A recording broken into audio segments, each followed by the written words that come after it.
신년 첫 주일은 항상 목회 비전에 대해서 말씀을 드립니다. 오늘도 요한복음 4장 말씀을 잠시 살펴보고 또 새해 어떤 비전으로 향해 우리가 함께 달려나가야 할지 교훈을 받도록 하겠습니다. 오늘 요한복음 4장은 우리가 너무 잘 아는 말씀이에요.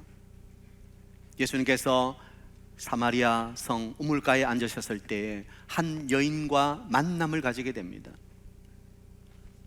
목말라하는 여인을 향해서 예수님은 내가 하나님의 선물인 생수를 너에게 주리라고 약속하시죠.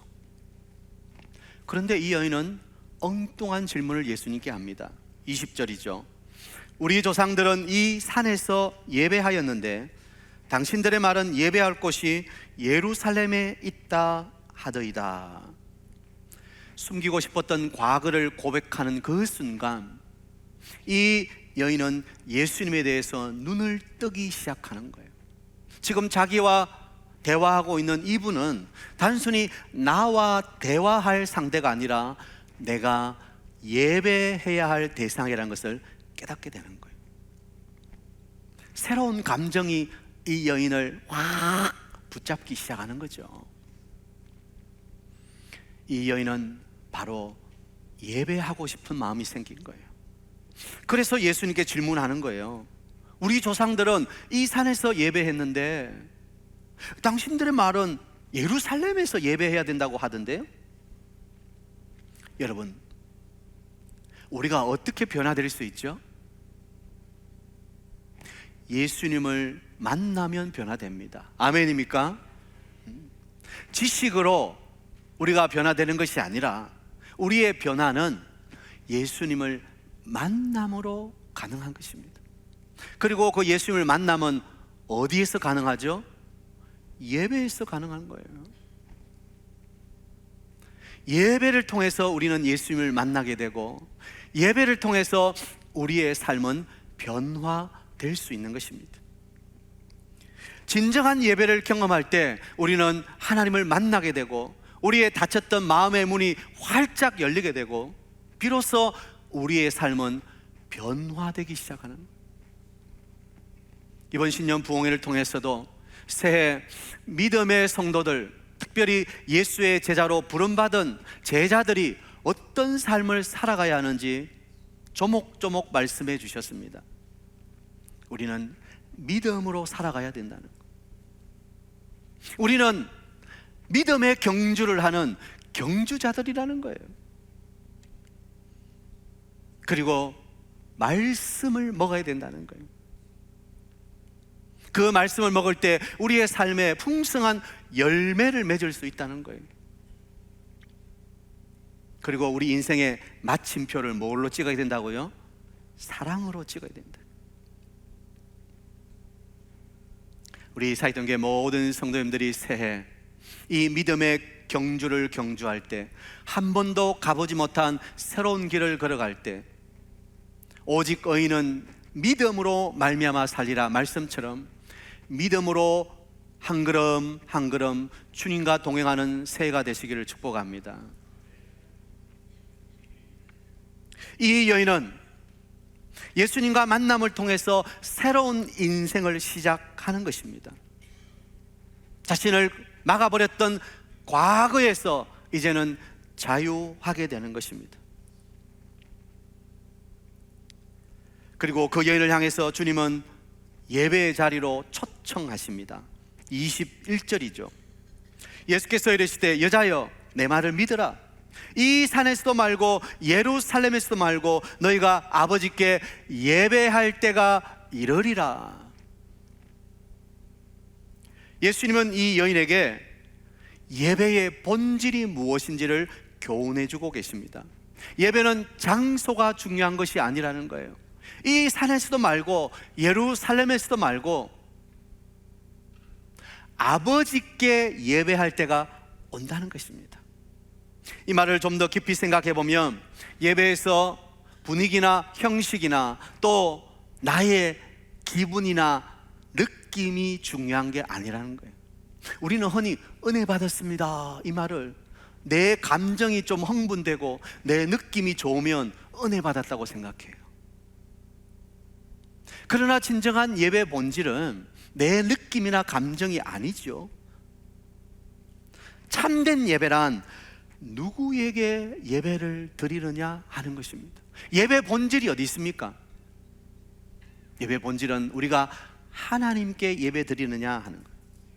참된 예배는 오직 하나님 아버지께 드리는 것인 줄 믿습니다. 오늘 우리가 예배를 드리고 있지만 오늘 우리가 예배 드리는 예배의 대상은 살아계신 하나님 아버지신 것입니다.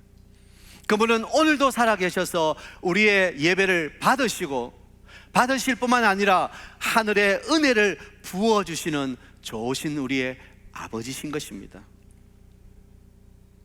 이 사마리아 여인은 자기들 조상이 그러해왔던 것처럼 그 사마리아 산에서 예배 드렸어요.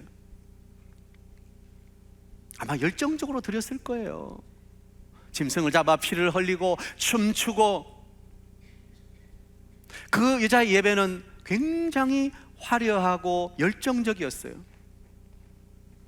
그러나 내용이 없어요. 본질이 빠져 있었어요. 왜냐하면 모든 예배의 대상은 하나님이시기 때문에. 그래서 예수님은 너희는 모르는 것을 예배한다는 거예요. 세상에 많은 사람들이 예배한다고 하면서도 착각 속에 빠져서 자신의 만족을 누리기 위해서 예배하는 경우가 있다는 거예요. 그 하나님을 향한 예배가 아니라 나의 종교적 유익과 만족을 위해서 예배 드린다는 거예요. 여러분 분명히 해야 됩니다. 우리 예배의 본질은 살아계신 하나님, 우리는 오직 하나님만을 예배한다는 것입니다. 아멘이죠? 이것이 예배 본질이에요. 저는 우리 사익동교회 52주 매주일 예배가 본질에 충실한 예배가 되길 바랍니다. 우리 예배는 사람을 즐겁게 하는 것이 아니라, 우리의 감정을 돋우는 것이 아니라, 내 종교적 의무를 다하는 것이 아니라 오직 살아계신 하나님 한 분께 집중하고 그분만을 높여드리는 예배. 그래서 하나님이 기뻐 받으시는 예배가 되어야 돼요. 그리고 예배의 핵심은 영과 진리로 드리는 것입니다. 23절이죠. 아버지께 참되게 예배하는 자들은 영과 진리로 예배할 때가 오나니 곧 이때라. 아버지께서는 자기에게 이렇게 예배하는 자들을 뭐 하신다고요? 찾으신다는 거예요. 오늘도 하나님이 찾으시는 예배자는 어떤 예배자인가?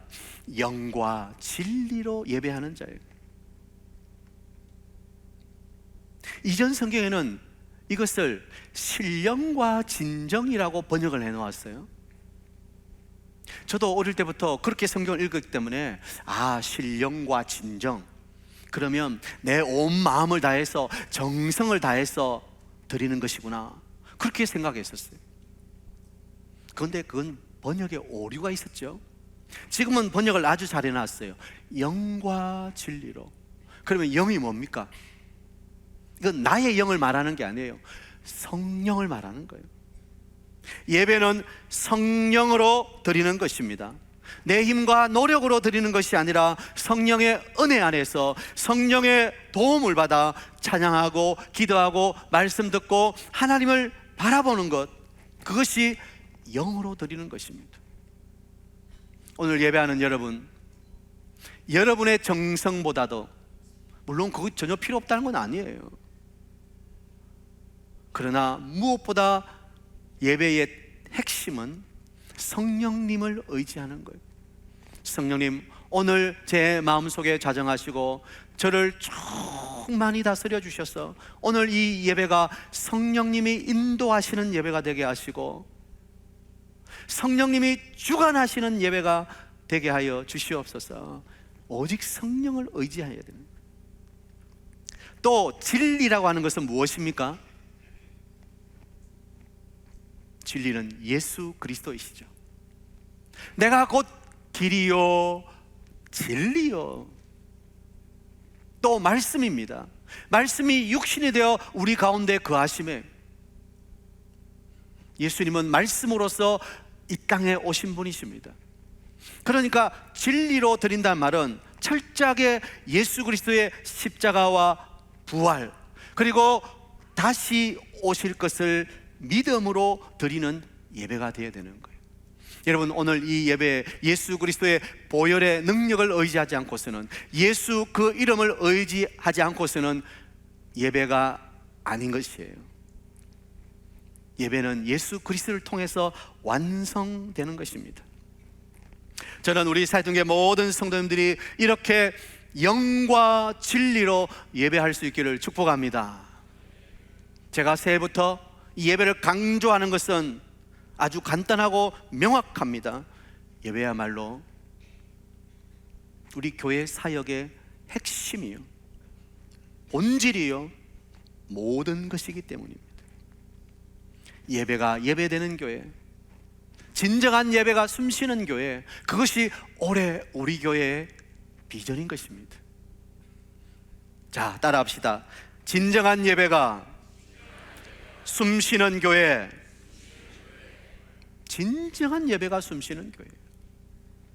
저는 2025년 우리 교회 모든 예배, 이 예배뿐만 아니라 우리 교회 학교 예배, 여러분이 모이는 시간마다 예배가 살아 역사하기를 축복합니다.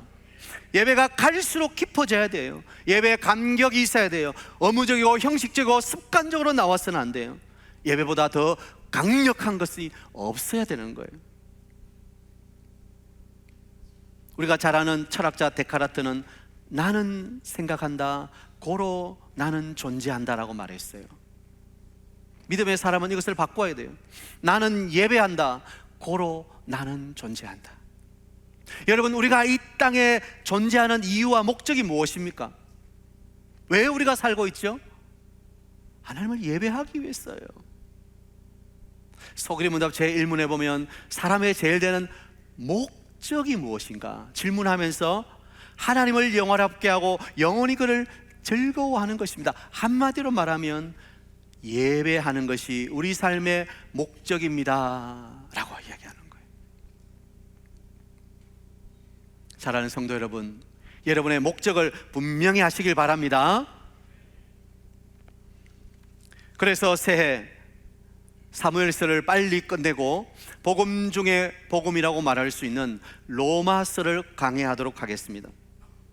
복음에 대한 분명한 이해와 삶에 대한 실제적인 교훈을 들을 수 있을 것입니다. 로마서는 16장까지 되어 있죠. 11장까지는 복음이 무엇인지 교리적으로 설명하고 있습니다. 우리가 믿는 믿음이 무엇인지를 이야기하고 있어요. 그리고 12장부터는 그러면 우리는 믿음으로 어떻게 살아야 되는가, 실천적인 삶에 대해서 교훈하고 있습니다.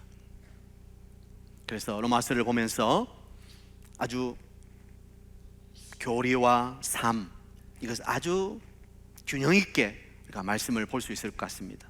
그리고 하반기에는 어제 성경 통독했던 시편을 강해하려고 합니다. 시편이 150편까지 있으니까 전부 강해할 수는 없고요, 그 중에 아주 핵심적인 것을 골라서 하반기에 강해하도록 하겠습니다. 시편은 놀라운 주옥 같은 말씀들이 있어요. 우리가 주님을 찬양하기도 하고, 때로는 내 삶에 대한 비탄함을 토로하기도 하고, 또 때로는 기도로 깊이 나가기도 하고, 그 시편 말씀을 통해서 우리의 삶을 돌아보게 될 것입니다. 그리고 오후 예배는 가능하면 제가 설교하도록 하겠습니다. 특별히 고린도전서 강해를 시작합니다. 복음이 전파되고 고린도 교회가 탄생했을 때 그 교회는 너무나 불완전한 교회였어요. 여러 가지 것들로 설왕설래가 많았어요. 교회 안에 문제가 많았어요. 그래서 바울은 붓을 들어서 고린도 교회를 향해서 조목조목 하나님이 원하시는 것이 무엇인지를 가르쳐 주셨죠. 오늘 흔들리는 이 시대에 우리 교회가 어떻게 말씀 위에 던들이 서야 할지 고린도전서 강해를 통해서 살펴보도록 하겠습니다. 여러분의 한 가지 부탁드린다면, 예배 지각하지 마시고 조금 일찍 오셔서 미리 기도로 준비하시기 바랍니다. 이번에 강사님이 오셔서 당신의 교회는 지각하면 주보를, 노란색 주보를 준다. 뭐죠? 옐로우 카드, 경고. 다음에 또 지각하면 빨간색 주보, 레드 카드, 퇴장. 여러분, 우리가 하나님께 예배드리러 오는데 참 준비된 마음으로 일찍 오셔서 이 찬양부터 마음을 활짝 열고 찬양할 수 있다면 얼마나 좋겠어요. 그러면 하늘 문이 활짝 열리는 거예요. 우리는 20분부터 찬양을 시작합니다. 그것을 그냥 준비 찬양이라고 생각하지 마시고 그것이 예배라고 생각하시고 10분 일찍 오셔서 첫 찬양부터 뜨겁게 함께 하늘로 올려드리시기 바랍니다. 그렇게 준비된 예배에 하나님의 은혜가 임하는 것입니다. 새 이런 꿈을 안고 우리 교회가 변화된 모습으로 하나님의 풍성한 은혜의 주인공이 되시기를 축복합니다. 받아합시다. 신실한 예배자가 되자. 두 번째는 무장된 예수 제자가 되는 것입니다. 마태복음 28장 19절에 보면 예수님께서 하늘로 올라가시면서 제자들에게 남기신 마지막 부탁이 있습니다. 아니, 명령이 있습니다. 너희는 가서 모든 민족으로 제자를 삼으라는 거예요. 그 구절에 보면 아버지와 아들과 성령의 이름으로 세례를 주고 내가 너에게 분부한 모든 것을 가르쳐 지키게 하라, 뭐 여러 가지 동사들이 많이 나오는데 그 가운데 주동사는 딱 하나예요. 뭡니까? 제자 삼으라는 거예요. 예수님께서 제자들에게 남기신 마지막 말씀이 제자가 되어야 된다는 것입니다. 교회에 출석하는 교인으로 머물지 마시고 예수님을 닮아 예수님처럼 살아가는 작은 예수가 되시길 바랍니다. 그러기 위해서는 말씀 훈련을 통해서 우리의 인격이 변화되고 우리의 성품이 성숙해져야 돼요. 우리를 변화시키는 것은 말씀이에요. 말씀이 우리의 선명한 기준이 되어야 되는 거예요. 그걸 통해서 우리의 성품이 변화되는 거예요. 여러분, 성격과 성품은 다른 것입니다. 성격은 예를 들면 뭐 좀 외향적이다, 내향적이다 이렇게 말할 수 있죠. 요즘 MBTI 많이 하니까 E형이다, I형이다. 여러분이 저를 보실 때는 E형 같아요, I형 같아요?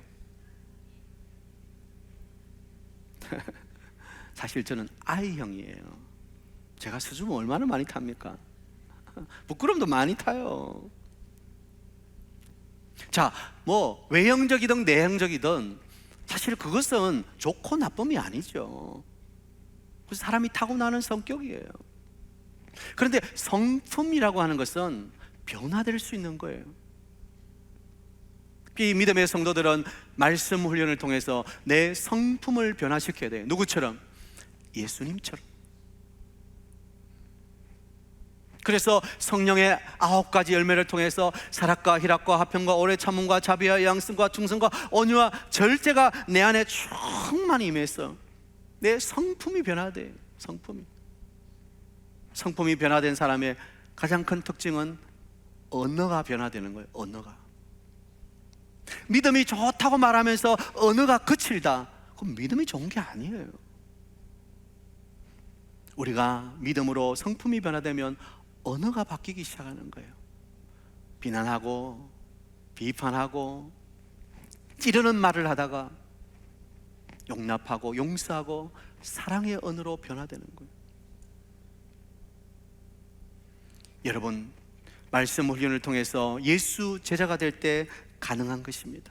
저는 우리 교회 모든 성도님들이 양육 훈련에 참여하게 되길 바랍니다. 아이고 목사님, 저는 이제 막 눈도 막 안 보이고 시간도 없고, 아이고 저는 막 모든 코스 다 뗐습니다. 그러나 계속해서 배우는 것을 멈추어서는 안 되는 거예요. 여러분, 훈련받는 것을 멈추지 마시기 바랍니다. 훈련을 통해서 내 자신의 성품이 변화되었는지, 내 인격이 변화되었는지, 내 언어가 변화되었는지 자신을 점검해 보세요. 한국교회는 짧은 시간 안에 놀라운 성장을 이루었습니다. 그러나 성장만큼 성숙이 따라가질 못했어요. 교회 수가 약 6만 개라고 하고 약 20%, 약 1천만 성도라고 말하지만 정치나 경제나 또 우리 삶의 주변의 변화에 대해서 우리는 그렇게 긍정적으로 결과를 내놓을 수가 없는 거예요. 바닷물은 3%의 소금으로 썩지 않는데, 우리 부산만 해도 10%의 그리스도인이 있다고 하는데 1800여 교회와 40만 성도들이 있는데, 우리는 이 땅을 향해 믿음의 바른 삶을 보여주는 예수 제자의 삶을 살아가야 되는 거예요. 다시 말하면 축복을 흘려보내는 축복 유통자의 삶을 살아갈 수 있어야 되는 거예요. 우리는 모두 다 직업이 다양하지만 우리가 가진 하늘의 직업이 하나 있습니다. 잡이 있어요. 그건 뭐예요? 유통업자들이에요. 우리는 하나님의 복음, 하나님의 은혜, 하나님의 축복을 이 땅으로 흘려보내는 하늘나라 대사들이 되어야 되는 거예요. 그래서 새해부터 수요 저녁 기도회를 양육 훈련으로 바꾸려고 합니다. 금요 기도회와 수요 기도회가 많이 겹치는 부분이 있어요. 또 저녁에 양육받는 분들은 화요일 저녁, 목요일 저녁, 또 수요 기도회, 금요 기도회 계속 너무 힘듭니다.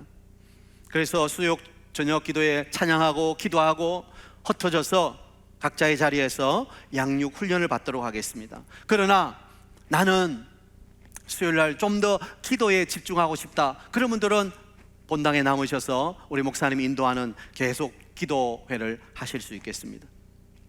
중보 기도 학교를 개설하겠습니다. 이것은 제가 부임하면서부터 꿈이었어요. 기도의 용사들이 일어나서 매일매일 이 기도의 자리에서 릴레이 기도하면서 교회와 성도들과 나라와 민족을 위해서 하는 기도의 소리가 끊이지 않는 거예요. 기도의 발전소가 멈추면 교회는 멈추는 거예요. 이 중보기도 학교를 통해서 계속해서 기도 사역자를 배출하게 될 것입니다. 왜냐하면 기도가 살아야 교회 사역이 살기 때문에. 그리고 지하 예양호를 상시 개방하겠습니다. 그래서 언제든지 교회에 오셔서 기도할 수 있도록. 어떤 분은 본당을 좀 개방하면 좋겠습니다 하시는 분이 있어요. 그러나 이 넓은 본당을 개방한다는 것이 보안상의 여러 가지 문제도 있고 쉽지가 않습니다. 그래서 지하 예양홀 음악을 켜고 조명을 은은하게 켜놓겠습니다. 언제든지 오셔서 아침부터 저녁까지 기도하실 수 있겠습니다. 그리고 좀 더 젊은 세대를 돌보고 가정을 세우는 일을 위해서 부부 학교를 개설하겠습니다. 요즘 우리 자녀들이 결혼도 안 하려고 하고 또 결혼하고 나서도 티격태격 싸움을 많이 합니다. 성경적으로 부부가 어떤지, 어떻게 서로 사랑으로 섬겨야 되는지 부부 학교를 개설을 하도록 하겠습니다. 또 아버지 학교를 개설합니다. 아마 오래전에 우리 교회에서 아버지 학교를 했었죠. 아버지가 살아야 가정이 산다. 남편으로서, 아버지로서 가정에서 어떻게 영적 제사장으로 서야 할지 아버지 학교를 개설하겠습니다. 어머니 학교는 이미 하고 있습니다. 마도와이즈를 통해서 어머니들이 어떻게 남편을 섬기고 자녀들을 기도로 양육해야 되는지 마도와이즈는 지금 계속 진행되고 있습니다. 또 우리 모든 목사님들이 양육을 맡아서 여러분을 최선을 다해서 말씀으로 가르칠 것입니다. 사랑하는 성도 여러분, 우리는 예수님을 닮아가는 작은 예수가 되어야 됩니다. 이를 위해 새 변화를 두려워하지 마십시오. 왜냐하면 변화되지 않으면 변질되기 때문이에요. 앞으로 나아가지 않으면 그대로 머물러 서 있는 것이 아니라 뒤처지고 있는 거예요. 우리는 말씀을 배워서 매일매일 변화되어야 돼요. 너희는 마음을 새롭게 함으로 변화를 받아 하나님의 선하시고 기뻐하시고 온전하신 뜻이 무엇인지 분별하라는 거예요. 변화되지 않으면 안 되는 거예요. 여러분 기억하세요. 작품은 단시간 안에 나올 수 없습니다. 오랜 시간 동안 말씀의 가마 속에서 푹 쪄져야 작품이 되는 거예요. 여러분은 하나님의 걸작품이 되기를 축복합니다. 받아합시다. 예수님의 제자로 무장되자. 마지막입니다. 헌신된 사명자가 되는 거예요. 여러분 우리가 예배하고 훈련받고 그래서 결국에는 어떻게 살아야 되는가 하는 거예요. 우리가 늘 예배 자리, 말씀 훈련 받는 자리에만 있을 수 없는 거예요. 우리의 삶의 자리가 있는 거예요. 제자들이 변화산에서 예수님과 엘리야와 모세를 보고는 뿅 가가지고 여기가 좋사오니 여기에 초막셋을 짓고 그냥 삽시다, 그럴 수가 없는 거예요. 다시 산을 내려와야 되는 거예요. 우리의 삶의 현장이 있는 거예요. 그래서 예수의 제자 된 나는 궁극적인 목적은 순종의 삶을 사는 거예요. 우리가 헌신하고 순종하는 것입니다. 먼저 교회 안에서 사명자로 헌신하십시오. 예배만 드리고 싹 가지 마시고 1인 1사역에 헌신하세요. 하나님은 우리 모두에게 다 사명을 주셨어요. 지난주 예수님의 비유 시리즈로 달란트 비유를 말씀드렸습니다. 우리 주님께서 5달란트, 2달란트, 1달란트를 주셨어요. 그런데 1달란트 받은 사람은 그것을 어떻게 했습니까? 땅속에 그냥 묻어두었어요. 다시 오셨을 때 엄하게 책망받았습니다. 여러분, 우리가 반드시 주님 앞에 서야 될 텐데 그때 주님 맡기신 사명 감당하지 않고 그냥 묻어두었다가 빈손으로 주님 앞에 선다면 부끄러워서 어떻게 주님 앞에 서겠습니까? 여러분이 감당해야 할 자리가 있다는 것을 기억하시기 바랍니다. 아이고 목사님, 저는 할 줄 아는 게 아무것도 없어요. 아무것도 없는 분은 없어요. 어떤 분은 안내하실 수 있고요, 어떤 분은 차량 봉사하실 수 있고요. 우리 지금 차량 봉사하시는 분 보세요. 다 어르신들이에요. 아유, 나는 여자라서 그런 야외에서 봉사는 못해요. 야외에서 봉 들고 하시는 분 있어요. 또 식당 봉사도 있죠. 우리 찬양대, 또 교사로 여러분 헌신할 곳이 얼마나 많습니까?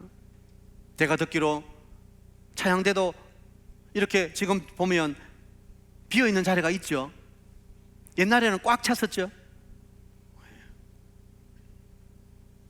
지금 한 70명 됩니까?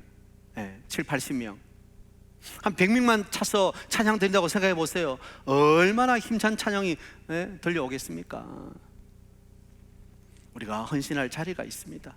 콩나물 대가리만 알면 돼요. 그 다음에는 찬양사님이 다 가르쳐 주십니다.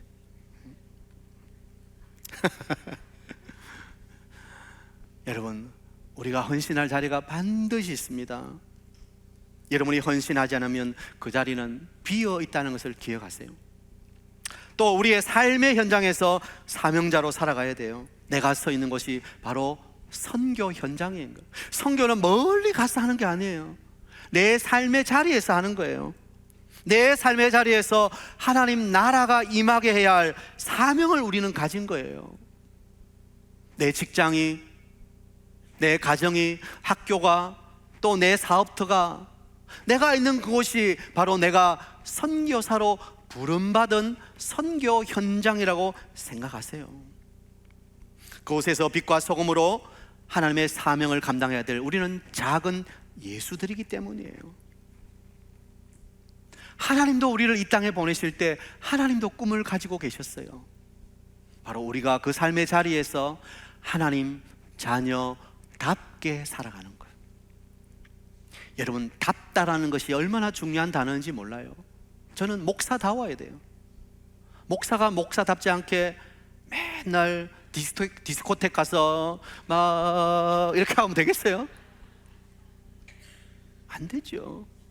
성도는 성도로서 성도답게 살아야 되는 거예요.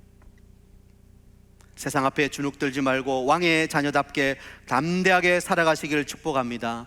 여러분이 서 있는 어느 곳에서나 여러분 예배자로 살아가세요. 여러분이 순종해서 여러분의 삶을 드릴 때 하나님이 영광을 받으시고 그 자리가 하나님의 영광이 임하는 하나님 나라가 될 것입니다. 받아합시다. 헌신된 사명자가 되자. 말씀을 맺습니다. 이 사마리아 여인은 변화되어서 물동이를 버려두고 자기 동네로 돌아가서는 내가 메시아를 만났다 외치기 시작하는 거예요. 복음을 전하기 시작하는 거예요. 이제 더 이상 과거에 자신을 가두고 과거 속에 살아가는 사람이 아니라 이제는 예배자로 믿음으로 살아가는 변화된 사람이 되었다는 것입니다. 새해 저는 우리 사이등교회 모든 성도 여러분들이 주님 안에 온전히 변화되어서 신실한 예배자, 무장된 예수 제자, 헌신된 사명자로 살아가시게 되길 축복합니다. 한 번도 가보지 못한 새로운 길이지만 임마누엘 되신 주님이 우리와 함께 하시고 우리의 걸음걸음을 선하게 인도해 주실 줄 믿습니다.